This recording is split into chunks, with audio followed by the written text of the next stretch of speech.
Turkey's landmark referendum is finally over after 2 weeks of campaigning by both the Yes camp, who supported President Recep Tayyip Erdogan's proposed constitutional changes, and the No camp, who opposed the 18-article reform package.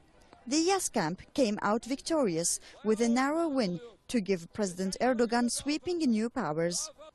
Under the new system, the role of Prime Minister would be scrapped and term limits for the presidency would be reset. I hope this result will be to the benefit of our country and our nation. Our people today proved once again that they have reached a heightened state of consciousness and expressed their free will by saying yes to the proposed constitutional changes. Thousands of Justice and Development Party supporters took to the streets of the capital upon a call by Prime Minister Yildirim to celebrate. The Yes camp won, it's true, but we expected to have a better result. Unfortunately, this only means that even our supporters do not know this system enough or are afraid of trying something new. But the future will show the importance of these changes for the country. The law says that 50+1 means a win, and the Yes camp won this battle. The No camp, both Republican People's Party and People's Democratic Party, have disputed the results, accusing the government of manipulating them. They have also promised to appeal to the High Commissioner of the elections. I think this is an unfair result. It is not in favor of the country at all. I do not accept these results and I am against giving such powers to one person. Unfortunately, this means those who already did whatever they wanted now can do worse with all these powers. The opposition has demanded a recount of 60% of the votes, claiming that, quote, illegal actions have been committed in favor of the government.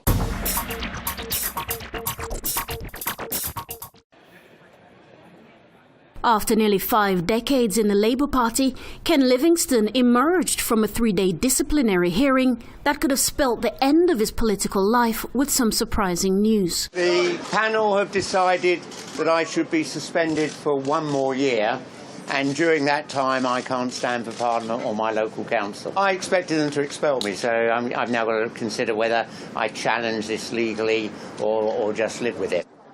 Hours earlier, Livingstone had arrived to learn his fate. The charges had been brought after 2016 comments in which he had sought to defend fellow Labour member and Bradford West MP Nash Shah, who had come under fire over claims she had made anti-Semitic comments on her social media pages. Livingstone remains defiant and says he has nothing to apologise for. No one should be suspended for stating the truth. Let me just emphasise. I've been suspended for stating the truth. Labour MPs who tweeted that I was anti-Semitic, I'd said Hitler was a Zionist, I said, Nazi apologies, all that. No disciplinary action against them. I think that's a double standard that's unacceptable. MPs can't be treated differently from ordinary party members.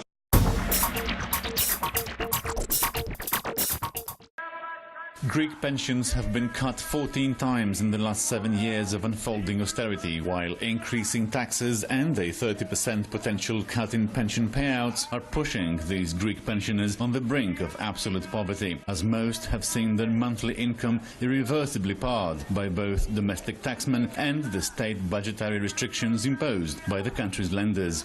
Despite the fear, the insecurity and what they say is a lack of political or social visibility, the pensioners march on, demanding what should have been fairly due. A welfare system that works and pension benefits that keep them dignified. They hurt deeper yet when they realize their sacrificial pensions have not helped national economy, still heavily indebted to financial institutions like the IMF and the European Central Bank. Pension reforms remain in the epicenter of unfinished business between the Greek government and its creditors, as fresh tension concerning deeper pension cuts and labour agreements is threatening to derail a pivotal April 7th Eurogroup meeting of Eurozone finance ministers in Malta.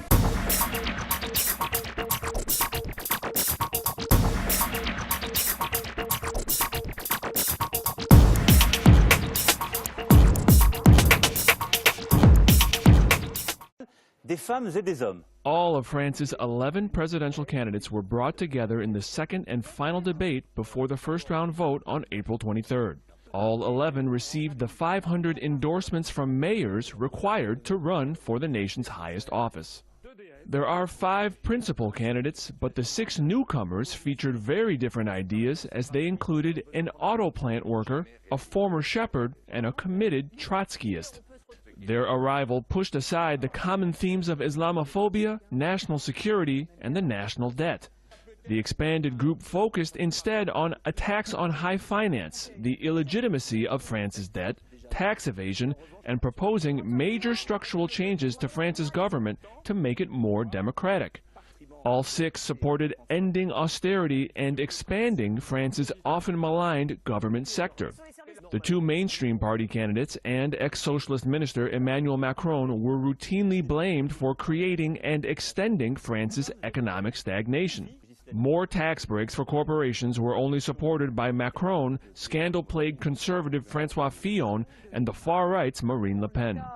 The Socialist Party was represented by Benoît Hamon in a distant 5th place, and he joined Macron and Fillon as the only supporters of globalization and the European Union. Time has proven that presidential debates have been very influential on the choices people make when they go to the polls. On Monday, Iran's television aired a special program in the run-up to the presidential election, during which experts debated economy under incumbent President Hassan Rouhani. The almost 35-minute program focuses on politics, economy, social issues, and other pressing matters for the country, and is aired every night until April 27, a day before the kickstart of candidates' official presidential campaigns. The first debate was held in 1997, when the necessity was felt for introducing new faces in the presidential contentions. Now, despite the fact that presidential debates in Iran do not have a long history, they have proven to be very influential. Whenever we had debates, voter turnout increased by 15 to 20%. The candidates use a wide range of promotion techniques in the run-up to the elections, but so far studies have indicated that debates have had the biggest impact on candidates' approval ratings among people. Border areas separating North and South Korea are littered with some 500,000 U.S. landmines, which along with others continue to maim and kill. 1 person was killed and 5 others sustained injuries by mine explosions last year alone. At South Korea's National Assembly, landmine activists and lawmakers heard testimony from struggling victims as Seoul marks the International Day of Mine Awareness April 4th. So Jong-ho was 14 when he picked up a landmine. I didn't know I was entering a mine zone. There I found a strange object that looked like a flashlight. I was glad to have found it, put it in my pocket, and carried it home. Back home, I may have grabbed it with both hands and twisted it. I'm not sure. It exploded and I blacked out. Activists raised awareness of the dangers posed by landmines and society's responsibility to assist victims with an outreach event in downtown Seoul Sunday. 80% of the roughly 600 South Korean confirmed casualties of landmines since the Korean War are the result of U.S. M14 mines. 2 years ago, South Korea enacted a new law to provide assistance to the victims of landmines, but advocates and victims say more help is needed. Turkish President Recep Tayyip Erdogan is highly critical of authorities of Iraq's semi-autonomous Kurdistan region over their decision to hoist Kurdish flags over and in front of government buildings in the city of Kirkuk. Erdogan says the move jeopardizes ties between Ankara and the region. This came after provincial councillors in Kirkuk voted last month to fly Kurdistan's regional flag alongside the Iraqi flag on government buildings in the city. Kurdish parties have also agreed to establish a mechanism for an independence referendum. The flag issue has also raised tensions between the Kurds and Turkmen in Kirkuk. Iraq's Turkmen Front leader Ershad Salehi has met Turkish Prime Minister Binali Yildirim, who reiterated his country's negative stance on Kurdistan regional government plans to hold a referendum for independence. Turkey has long feared the establishment of a Kurdish independent state, whether in Iraq or Syria. Ankara is currently at odds with the U.S. over Washington's support for the Kurds in Syria. Turkey considers the Kurdish groups fighting Daesh in Syria as terrorists. The U.S. insists on cooperating with Kurdish PYD forces in the fight against Daesh, especially in the Syrian city of Raqqa. Turkey, on the other side, doesn't want this to happen under any circumstances. The World Bank says Ukraine's economy has begun to recover and it has already achieved a relative stability. The institution said the war-hit country's economy grew by 2.3% last year due to record agriculture harvest and investor confidence, strengthened by reforms carried out in the past 3 years. In fact, if we look back in the past 3 years, Ukraine has taken more reforms than in the past 15 years. World Bank, however, has warned Ukrainian authorities about a renewed economic contraction. The conflict in eastern Ukraine, the trade and coal blockade of Donbass are among the main factors that threaten the Ukrainian economy. Our projection for economic growth in 2017 remains modest at 2%. The good news, however, is that an acceleration of reforms can boost economic growth to 4% in the next 2 years. The needed changes are politically difficult as they include reforming the pension system, which can affect 1/3 of Ukrainian voters, and privatizing state-owned enterprises, which are often used as milk cows by political forces. The measure should reduce the government spending and increase money inflows to the budget. The recovery of the macroeconomic equilibrium is critical for boosting the pace of economic growth to 4% in the middle term. It will be tangible for Ukrainians as it can finally reduce the poverty indicators. With the parliamentary elections scheduled for 2019, experts say it's critical that structural reforms be approved in the parliament soon, before the lawmakers get engaged in the next election race.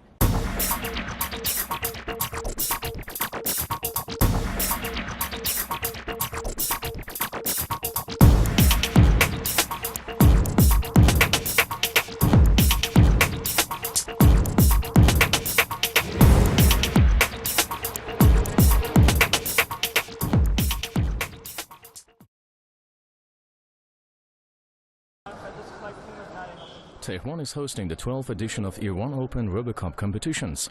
It has drawn international teams from different countries, including Germany, Japan, the UK, the US, the Netherlands and South Korea, competing alongside several teams from universities across Iran.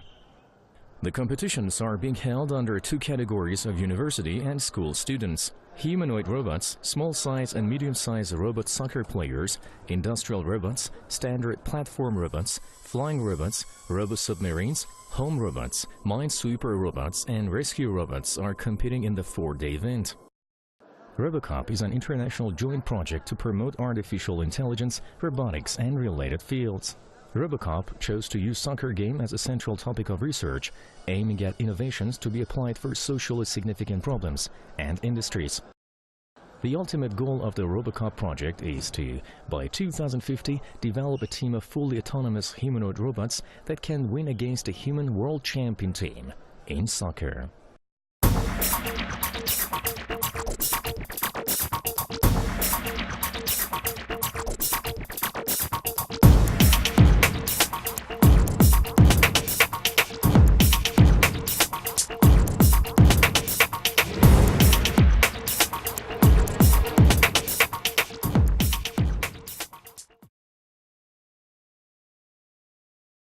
An Australian cyclist is eyeing a world record with a non-stop ride across Cuba. Jacob Zirl is preparing himself for the attempt in the winding streets of Havana so that he can get used to the weather he'll soon be braving. The 29-year-old aims to cross 1,400 kilometers of the island without sleeping or taking breaks and in less than 55 hours. This spells out Zirl's second attempt to set the world record in the Caribbean nation.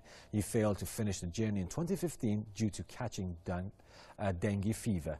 But Jacob is determined to accomplish his coast-to-coast dream. Coming back is a thing of never give up, like the Cuban people never give up in their past. I won't give up to make this project and to cycle Cuba costa a costa. If successful, this won't be the athlete's first record. In 2014, the Australian became the first cyclist to cross the world's most dangerous route of the Himalayas without stopping. The current attempt will start out in the eastern region of Cuba on April 19th.